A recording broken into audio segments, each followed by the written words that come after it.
Bon les amis, l'heure est grave. L'heure est grave. Vous doutez bien que ma story a fait, je suis chez moi, hein, je vous le dis, ma story a suscité beaucoup de réactions. Énormément de gens m'ont contacté, dont des gens qui ont travaillé chez Porsche auparavant, des gens spécialistes. Enfin voilà, il y a eu beaucoup d'indignement vis-à-vis de cette facture. Évidemment, c'est justifié, mais comble du hasard, j'ai un ami à moi et un abonné, enfin surtout un ami à moi en fait, parce que c'est un pote avant d'être un abonné, qui a la même voiture que moi, strictement la même en plus, à 10 000 ou 2000 km près. Je vais vous mettre la photo de sa facture, qui a fait la même révision. Il en a eu pour 2000 €. Donc en fait j'ai compris où je m'étais fait baiser. Et en fait je vais vous expliquer, je vais vous mettre après la photo de sa facture. C'est parti, on va détailler ma facture pour comprendre. En gros, là où je me suis fait baiser, c'est sur tout ce que le mec m'a rajouté. Support galet enrouleur, support galet tendeur courroie, galet tendeur, vérin tendeur hydraulique. Alors qu'en fait, il aurait dû faire que la courroie d'accessoires qui est préconisée. Pareil, je balai d'essuie-glace. Ils étaient en très bon état, mes essuie-glaces. Parce que je l'ai conduit sous la pluie, ça marchait très bien, donc il m'a baisé. Bon, c'est 80 €, mais ça plus ça, à la fin, ça fait. Évidemment, il m'a aussi baisé sur cartouche filtrante, je vais y arriver. En fait, ça, c'est les filtres à air. Et ça, en fait, là-dessus, c'est des filtres à air qui sont nettoyables. Ils sont aucunement préconisés à changer tous les 4 ans. On doit les nettoyer, mais pas les changer. Il y en a pour 700 €, soit dit en passant. Alors que c'est des BMC, hein, ça vaut 100 € la paire à tout péter. Et évidemment, la main d'œuvre associée, puisque la main d'œuvre associée est forcément plus importante si on change tout ça que si on changeait que la courroie. Et évidemment, diagnostic remise à 0 et c'est routier, tout ça, bon, c'est facturé, mais pour moi, c'est pas facturable. Et l'installation harnais, bon, ça, à la limite, ils m'ont dit qu'ils avaient galéré. J'y crois pas une seconde au vu de l'autre facture, du reste de la facture, mais ça va gueuler dans tous les sens, dans tous les cas. Donc, les amis, tout ça pour vous dire.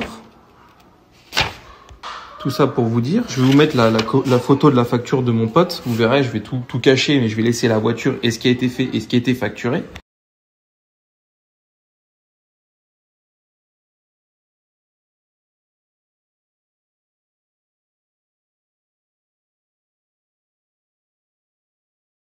Bon, salut à tous les amis, j'espère que vous allez bien. Bon, c'est parti pour le charbon. C'est parti pour le charbon, il est 7h50. Je m'apprête à aller récupérer une Taycan qui est en panne sur une aire d'autoroute depuis 4 jours. Mais impeccable, cette marque, jusqu'au bout elle me rend fou, la marque Porsche. C'est vraiment, je te jure. Et bon bah ouais, suite à ma story d'hier, hein, c'est un film, hein, les amis, je vous jure, c'est un film. Donc je vais y aller lundi parce que samedi les mecs bossent pas, il n'y a pas l'atelier là chez Porsche à Orléans. Mais lundi je vais y aller et puis bon bah voilà, hein, j'ai un dossier de ouf parce que j'ai des abonnés qui bossent chez Porsche qui m'ont envoyé les barèmes, les temps barrémés en fait selon les interventions. Bref, il y a toute la facture elle est à revoir, toute la copie est à revoir, donc faut pas se laisser faire dans la vie, vous le savez. Je me suis jamais laissé faire et c'est pas maintenant que ça va commencer. Mais bon, c'est du vol, ni plus ni moins. Donc bah, je vais y aller avec les éléments et puis on va voir ce qu'ils disent. Maintenant, je vous le dis, hein, les amis, s'il n'y a rien qui est fait, ça va être vidéo YouTube, réel Instagram, TikTok, DGCCRF, ça va être du sale. Ça va être du sale.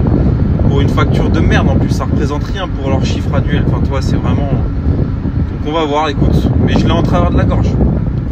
Je l'ai en travers de la gorge. Et le pire, là où j'étais con, je vous le dis, je m'en veux, c'est que au moment où il m'a tendu la facture, vous pouvez demander à Alan. Alan il était avec moi, même Alan il est tombé de sa chaise parce qu'Alan il a eu des Lamborghini, des machins, et il sait ce que c'est des révisions chez Lambo, des machins. Il m'a dit j'ai jamais vu ça, même chez Lambo. Il avait une Huracan, il m'a dit mon Huracan c'était pas ces prix là. Et là où j'étais con, c'est que j'aurais pas dû payer, j'aurais dû être plus attentif. J'ai regardé la facture, j'ai dit putain mais... Et le gars de l'atelier il m'a dit ouais je vais remonter ça à la direction parce que c'est vrai que c'est un peu cher et tout. Mais sur le moment tu sais ça m'a pas marqué. Enfin si, ça m'a marqué, le prix m'a marqué, mais je suis resté con en fait sur le prix, tu vois. Mais bon, non, mais lundi on va y retourner et puis on va faire du sale. Qu'est-ce que je voulais dire les amis? Putain, j'ai une journée de fou aujourd'hui. On a vendu 1 ou 2 voitures hier. Aujourd'hui j'ai 3 visites, 3 livraisons. C'est du taf de ouf, mais ça va être une bonne journée, il fait beau. Donc bonne journée à tous, bon week-end à tous pour ceux qui bossent pas. Et puis voilà. Nous on travaille, on essaye en tout cas de travailler avec de l'éthique.